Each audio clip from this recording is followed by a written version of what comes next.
ఏమైనా దేవుని బిడ్డలారా, యేసుక్రీస్తు ప్రభు గెత్సేమనే తోటలో ప్రార్థన చేస్తున్నప్పుడు,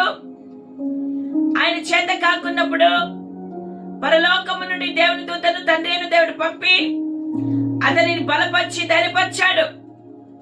ఈ ఉదయ కాలమున నీవు నేను కూడా సమస్యలకు, వ్యాధులకు,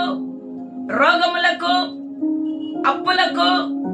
మరి చుట్టూ ఉన్న పరిస్థితులకు భయపడుతూ కృంగిన వారమై బలహీనులుగా మనం ఉన్నప్పుడు,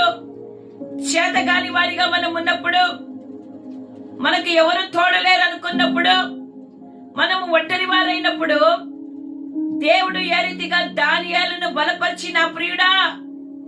అన్నాడు. ఈ ఉదయకాలమున నీ బలహీనతలలో దేవుడు నీకు తోడై ఉండి నిన్ను ముట్టి నిన్ను లేవనెత్తి ధైర్యము